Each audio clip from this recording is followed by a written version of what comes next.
Right, yes, great. Yeah, just wondering if I can get an MOT booked with you for the end, well, about the 20th of October. I won't be able to do the 20th of October, I know that, because I'm going away on a bike trip. When you about then, mate? Somewhere around that time. I do the 18th of October. Yeah, let's go with that. So you heard the man. That's booked 18th of October.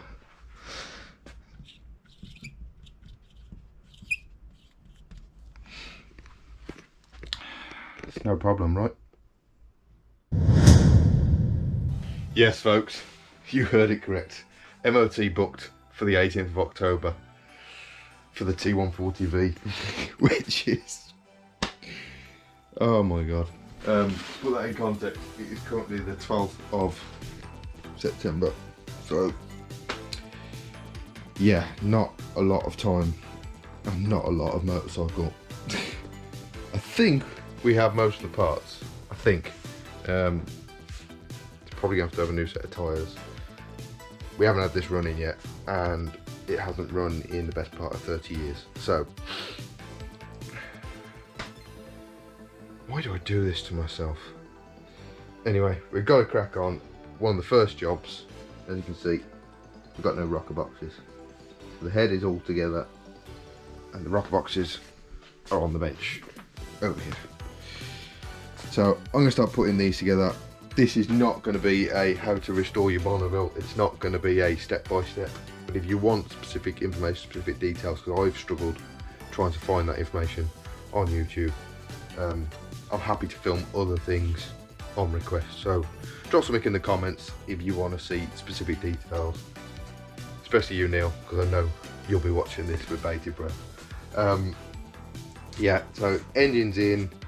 I'm going to get on with building these up. We'll time lapse that, get these together, and then we're gonna go for it. I think everything for the swing arm is down there with the bearings, so we can get that in. Yeah, we're going to be hammering on with this for say 4 weeks.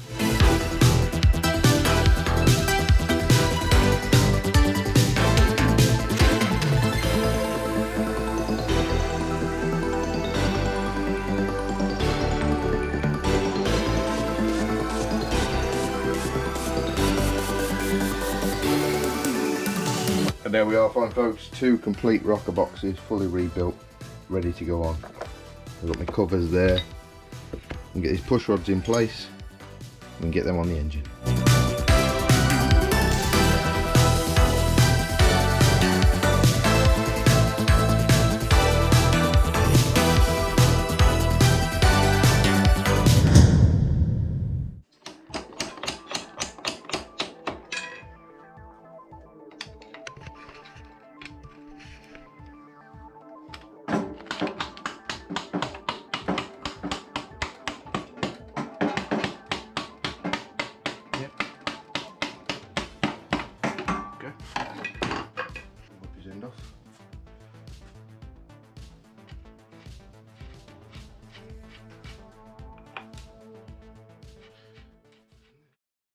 And now, folks, comes a moment of potential absolute sacrilege. That's right, a parcel has arrived. It's parts for the Bonneville. As you can see in the background, handlebars now on. I've got the blocks for the carburetor and the balance pipe in place for those. So we're ready to get the carbs in shortly. But, I say, these parts have arrived. I'm about to open them. Purists out there, please don't shout. Yeah, let's get this open.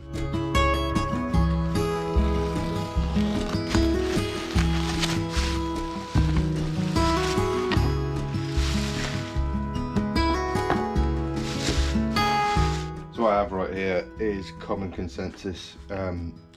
If you buy replacement mass cylinders now for the Bonneville, generally most people go for a 1/2 inch bore, 13mm.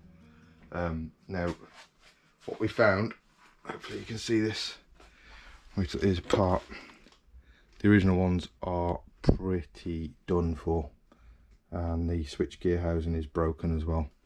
And it was the same for the rear mass cylinder. It's all very badly corroded and quite a mess.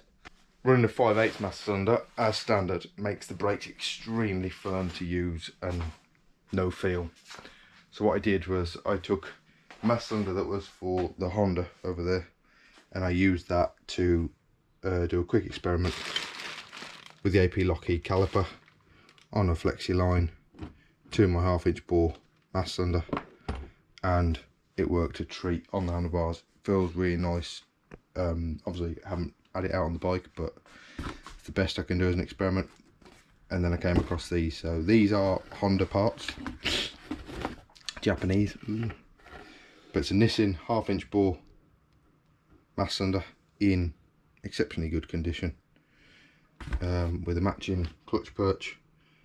And then for the rear, this is actually off a Tiger 1050. It's all distinctly lighter than what was originally on the bike, and I'm pretty sure we can make it work and it look reasonable, I think. Certainly a lot less offensive than the big front mass cylinder that was on there that didn't match the clutch perch. So in doing this, took the option to jump into the matching clutch perch. So there we have it. That decision has been made. It is happening. It's probably going to offend some people, but that's where we are.